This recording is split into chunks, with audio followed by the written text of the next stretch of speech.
Mais qu'est-ce qu'ils foutent à Cannes? Ils ont donné de meilleurs prix à des films qui n'arrivent pas à la cheville de ce film. Et les critiques qui râlent parce que ce film fait du cinéma et qui passent leur temps à chouiner parce que les autres films n'en font pas assez. Mais qu'est-ce que vous voulez? Est-ce que le monde il est à l'envers ou c'est moi qui est à l'envers? Resurrection est un film monstre par sa beauté, son ambition, sa longueur, mais aussi par son sujet. Dans le futur, les humains ont trouvé la clé de l'immortalité, ne plus rêver. Mais certains défient cet ordre et s'aventurent malgré tout dans les rêves. On les appelle les rêvoleurs, les voleurs de rêves. Les grandes autres ont la responsabilité de les récupérer. Une femme va partir à la recherche d'un homme, un rêvoleur introuvable, qui s'est réfugié dans un vieux rêve, le cinéma, un art magique oublié.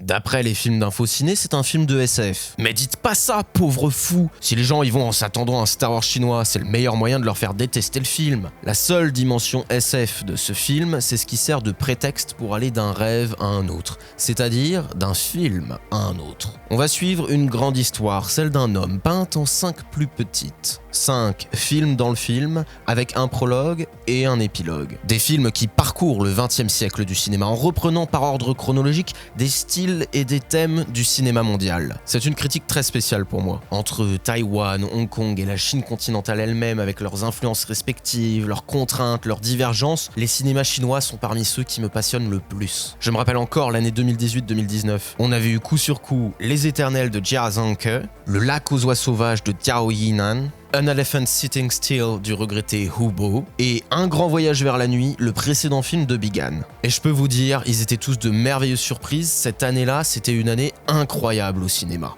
Alors est-ce que Resurrection est aussi une incroyable surprise? Alors oui, je sais, j'arrive après la mêlée. Vous aurez peut-être déjà lu ou entendu que c'est un film plein de références. Certains en font la qualité du film, d'autres s'en servent pour le lui reprocher. Alors comme on n'y échappera pas, je vais commencer par vous parler de ces références. Mais vous allez vite voir que le film ne se limite pas à ces références, et qu'il est beaucoup plus que ça.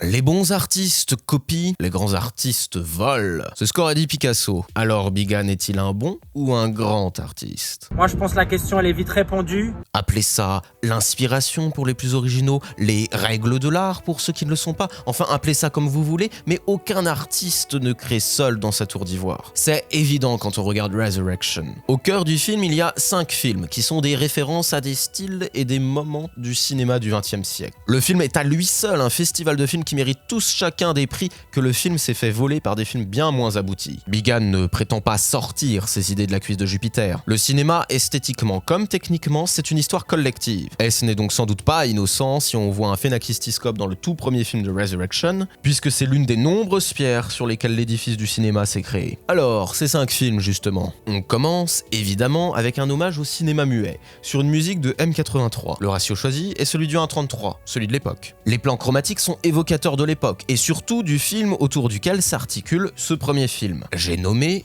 Nosferatu. La figure du vampire hante ce film parce que c'est celle de l'immortalité monstrueuse, à l'image de celle de l'humanité de ce futur peu enviable. Et dans ce premier film, il y a au moins une idée de mise en scène par plan. J'espère que ça rendra les gens curieux du cinéma muet. C'est aussi pour Big Han l'occasion de rappeler sa virtuosité sur les plans séquences, notamment toute la séquence d'exploration par la grande autre des coulisses de la prison du vampire. Pendant ce plan séquence, le décor bouge sans qu'on s'en aperçoive. L'espace change à notre insu, ça crée une perte de repère, un peu à l'image de la logique des rêves. On enchaîne sur un second film en scope et couleur bleutée. Un inspecteur enquête sur un meurtre et cherche à mettre la main sur une mystérieuse valise. Sa silhouette en impair et fedora m'a rappelé personnellement le samouraï de Melville. Mais c'est normal parce que dans un cas comme dans l'autre, ça puise son inspiration dans les films noirs américains. L'inspecteur est une espèce de personnage façon Humphrey Bogart. C'est aussi la première partie parlante du film, et ce n'est donc sans doute pas un hasard si c'est ce film qui tourne autour de Louis, un film où les personnages se transperce les tympans dans l'espoir de retrouver une mélodie plus envoûtante que la parole. La quête de la valise évoque aussi le procédé du MacGuffin. Un MacGuffin, c'est un objet qui fait avancer l'histoire, mais qui a en lui-même moins d'importance que son rôle dans l'histoire. Les références de Big Hand sont donc à la fois techniques, comme avec le phénakistiscope, esthétiques, mais aussi dramaturgiques, comme avec le MacGuffin. Dans le registre esthétique, on notera d'ailleurs une citation directe dans ce film à La Dame de Shanghai d'Orson Welles, mais où il rejoue la scène avec son propre style plutôt que d'en faire un bête pastiche. Le troisième film est un peu plus obscur dans ses références. J'y ai vu, peut-être, une référence à un King Hu plus sage, plus rangé, par exemple Legend of the Mountain. Dans les deux cas, un homme reclus dans un temple rencontre des personnages étranges. Ici, le temple est en ruine, mais j'y reviendrai plus tard. C'est peut-être le film le plus évidemment chinois d'un point de vue culturel. Je pense que c'est celui qui risque le plus de déstabiliser le spectateur occidental. Il nous invite dans une manière de penser qui nous décentre de nos repères culturels habituels. Le quatrième film est pour moi le plus abouti. On est plutôt dans des références qui m'inspirent personnellement, le cinéma hongkongais ou taïwanais. Ça m'évoque Hu Xiaoxian par exemple. Et la présence magnétique de Su Shi dans le film, même si elle n'est pas présente dans ce segment, n'y est sans doute pas pour rien. Mais ça m'évoque aussi Edward Young par l'exploration intime de personnages mal adaptés. On y suit une espèce de voyou à la petite semaine qui s'associe à une orpheline pour escroquer un vieil homme riche qui promet une fortune à qui lui prouvera qu'il a des pouvoirs magiques. C'est le segment où il met le mieux la virtuosité de son style au service d'une histoire de personnages. Et les histoires de personnages, c'est quand même ce que je préfère. Enfin, le dernier film est un unique plan séquence d'environ 40 minutes. Une sorte de mélange entre une référence à son propre style et le style de Jirasanke. Le soir du réveillon de l'an 2000, un jeune homme erre dans les rues d'une ville portuaire et rencontre une femme. Le tout dans un univers un peu mafieux. C'est un coup de foudre mortel et fatal. Et c'est aussi le moment où la grande autre,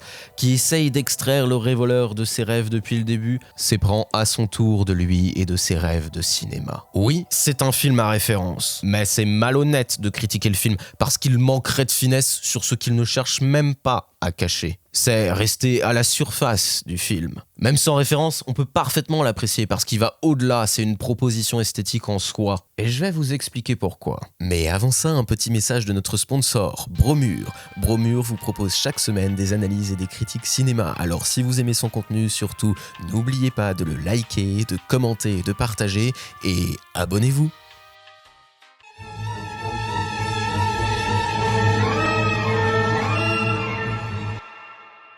Le cinéma est mort, vive le cinéma! C'est ça le cri d'amour du film. Résumer ce film à ses références ou à son discours sur la mort du cinéma, c'est passer à côté du film. Évidemment qu'il est aussi ça, et il l'est extrêmement bien, n'en déplaise aux peines à jouir. Mais il n'est pas qu'un répertoire ou une nécrologie, c'est aussi un film avec sa propre esthétique. Commençons par évacuer l'évidence. C'est un film sur la mort du cinéma. L'image de la cire qui fond est omniprésente. Le cinéma lui-même est une magie oubliée. Les décors sont des ruines, qu'il s'agisse de la gare du second film, du temple du troisième film ou des rues presque apocalyptiques du dernier film. Le cinéma est un monde qui s'effondre progressivement. La mort elle-même est omniprésente, elle est dans chacun des films, directement ou indirectement. Et elle l'est encore plus, évidemment, à travers la figure du vampire qui ouvre et qui ferme le film. Le cinéma lui-même est un art vampirique qui dévore tout. Le Nosferatu de ce film, bossu, n'abrite-t-il pas un projecteur dans sa bosse? Mais ne nous arrêtons pas là, je vous en conjure. Passez les références et cette imagerie-là, le film déploie son propre style. Chacun des films a ses propres choix stylistiques cohérents et affirmés, tout en gardant à chaque fois l'empreinte du style de Big Hand qui vient les lier entre eux.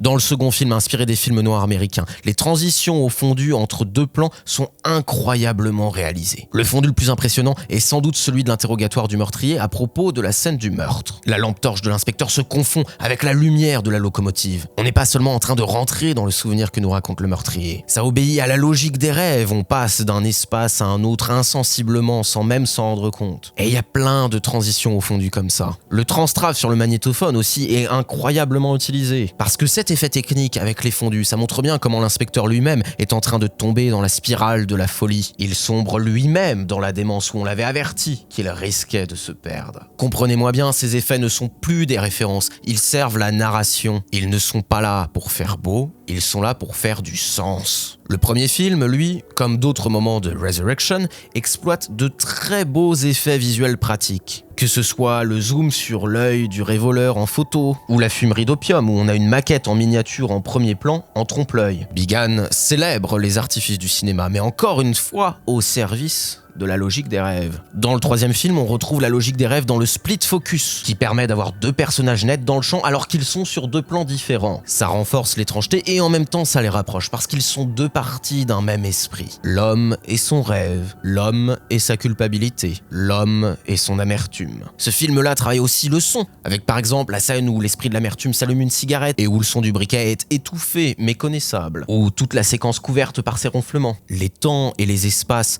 se confondent. Bigan emploie aussi là l'un de ses procédés favoris. La caméra bouge dans l'espace, se faufile derrière une cloison en quittant un personnage, et celui-ci reparaît de l'autre côté de la cloison. Ça contribue à notre perte de repère en faisant du décor comme un paravent, et ça crée en même temps un sentiment de grande fluidité. On est pris par la main, par le mouvement de la caméra, par celui des personnages. Comment enfin ne pas mentionner le dernier film, qui est un unique plan séquence d'une 40aine de minutes? Ça m'a fait tourner la tête, parce que ce plan séquence est un moment de l'histoire du cinéma. Attendez, je vais vous dire pourquoi. Il passe d'une caméra simplement mobile à une caméra subjective, sans qu'on s'en aperçoive. Ses compositions restent soignées malgré tout. Mais il va jusqu'à subvertir la forme même du plan séquence. Communément, le plan séquence, c'est ce qui permet de confondre le temps du film, de la fiction, avec le temps réel. Ici, ce n'est pas du tout le cas. En 40 minutes, on assiste à une nuit entière, sans coupure. Au bout d'un moment, dans un bar, une vitre est brisée. À travers celle-ci, à l'extérieur, on voit des gens qui dressent une toile pour y diffuser l'arroseur arrosé des frères Lumière, qui était déjà cité dans le tout premier film d'ailleurs. Et là, le temps du film s'accélère, on voit tous les personnages qui mènent leur vie en accéléré. Sauf le film des frères Lumière, qui lui est diffusé en temps réel. Ça crée une superposition des temps vertigineuse. Puis le film reprend en temps normal, et comme pris d'un hoquet, semble soudain être en 18 images par seconde avant de retrouver son rythme normal de 24 images par seconde. Plus qu'un hommage, ce film, Resurrection, c'est une proposition esthétique d'une grande ambition. Pour autant, est-ce que le film mérite des louanges sans nuance? Non, mais au moins, faisons l'effort de lui faire des reproches légitimes.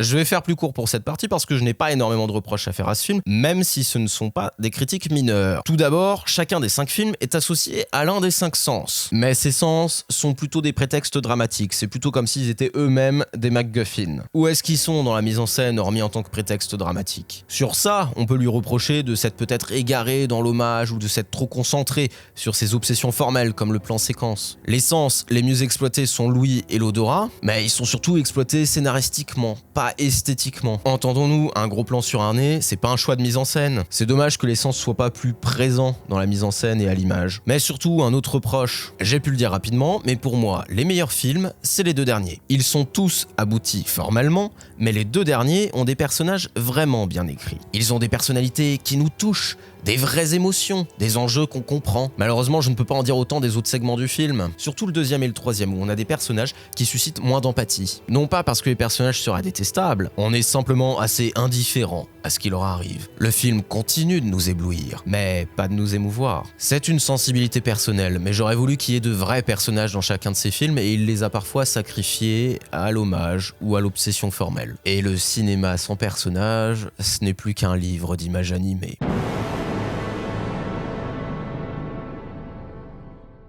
Enfin le verdict, c'était long hein? Moins que le film, vous plaignez pas. Mais le film n'avait pas du tout l'air d'être long. Je fais des vidéos pour des films comme celui-ci, alors je voulais prendre mon temps pour en parler. Alors faut-il oser parler de chef-d'œuvre? C'est lourd chef-d'œuvre, il faut avoir la langue prudente quand on utilise ce mot-là. Par exemple, quand j'avais vu The Brutalist en début d'année, on criait partout au chef-d'œuvre. En ce qui me concerne, j'étais sorti de la salle en ayant vu un bon film, qui avait l'ambition d'être un chef-d'œuvre, mais qui n'était finalement rien de plus qu'un bon film. Là, c'est différent. Resurrection, je suis allé le voir plusieurs fois, ce qui ne m'arrive qu'une fois tous les 5 ans peut-être. Alors, un chef-d'œuvre, s'il avait eu des personnages, des vrais personnages pendant tout le film, alors là, je l'aurais dit sans bégayer. Mais à cause de ça, je peux pas dire que c'en soit un. En revanche, c'est un très grand film. Ça, c'est du cinéma. C'est pour des films comme celui-ci que les salles existent. Mais ne me croyez pas sur parole.